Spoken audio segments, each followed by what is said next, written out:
श्री सूत जी कहने लगे, हे ऋषिवरो, इस जगत का आदि कारण पर ब्रह्म निराकार परमेश्वर है, जो इस सृष्टि से पहले भी था, बाद में भी रहेगा और अनादि है, उसका नाश कभी नहीं होता।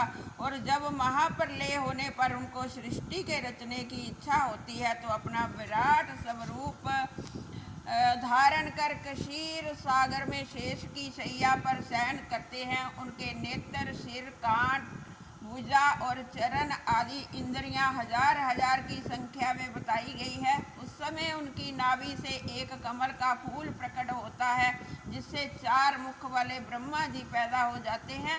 सो इन 14 भवनों का निर्माण करते हैं। सो जिस समय पृथ्वी पर दुष्टों द्वारा बहुत पाप किया जाता है और अनाथ और अबलाओं को पूरी तरह सताया जाता है, उस समय वे पर ब्रह्म परमेश्वर साकार अवतार धारण कर दुष्टों को मारकर और पृथ्वी का भार उतारकर भगत आदिकों की रक्षा करते हैं। सो अब मैं आपके सामने निराकार पर ब्रह्म के अवतारों का वर्णन करता हूँ। सो ध्यान लगाकर सुने। पहला, सनक सनंदन सनातन और संत कुमार का धारण कर सदा 5 वर्ष की अवस्था में ब्रह्मचारी रहकर संसार में घूमते हुए हरि भक्ति का प्रचार करते रहते हैं। दूसरा अवतार बाहरा जी का धारण कर हिरणाक्ष को मारकर पताल से पृथ्वी लाए। तीसरा अवतार चतुर्भुजी यज्ञ पुरुष का धरकर राजाओं को यज्ञ धर्म का सच्चा मार्ग बताकर उन्हें कर्तार्थ किया।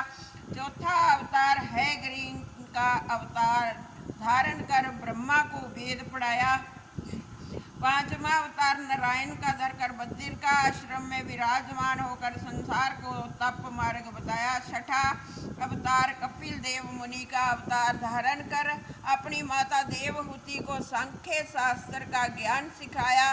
सातवां अवतार अत्रि मुनि की धर्म पत्नी अनुसुईया के जहाँ दत्तात्रेय का धर राजा अलर्क और प्रहलाद भक्त को ज्ञान सिखलाया।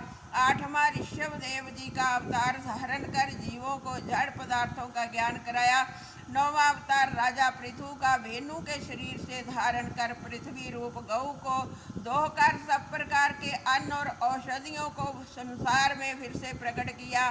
10वां अवतार मत्स्य अवतार धारण कर राजा सत्यव्रत को ज्ञान उपदेश कर वेदों का उद्धार किया। 11वां अवतार कच्छ का धरकर समुद्र मंथन सवे मंदराचल पर्वत को अपनी पीठ पर धारण किया। 12वां अवतार धनवंतरी जी का धरकर अमृत का कलश देकर वैदिक शास्त्र का ज्ञान प्रकट किया।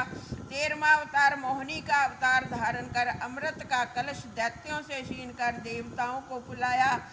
14वां अवतार नरसिंह भगवान का धारण कर हिरण्यकशिपु को मारकर प्रहलाद भक्त को बचाया। 15वां अवतार वामन का धरकर राजा बलि से 3 पग पृथ्वी दान लेकर देवों का उद्धार किया।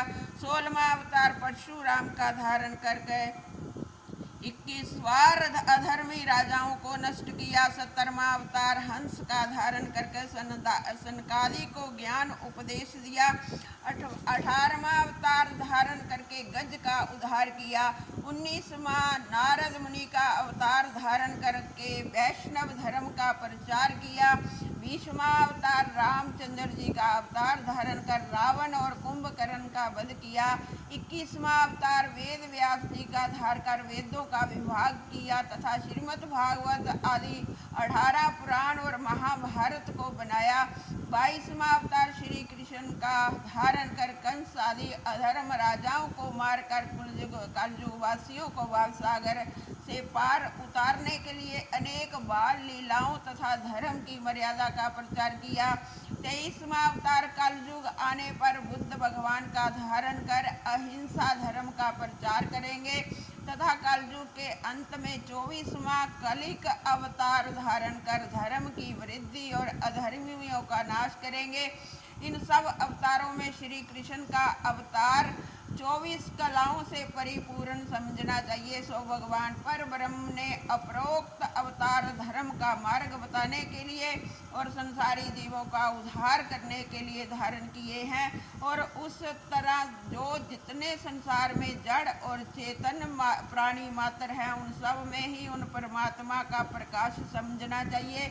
इसलिए उनके अवतार असंख्य हैं, अर्थात उनकी गणना नहीं हो सकती, क्योंकि इस चराचर को जगत को उन्होंने अपनी माया से बनाया है, किंतु संसार को माया द्वारा उत्पन्न करके भी वे इस बिल्कुल इनसे अलग है। और इसलिए तो संसारी जीवों को दुखी होने से उनको कोई दुख नहीं होता।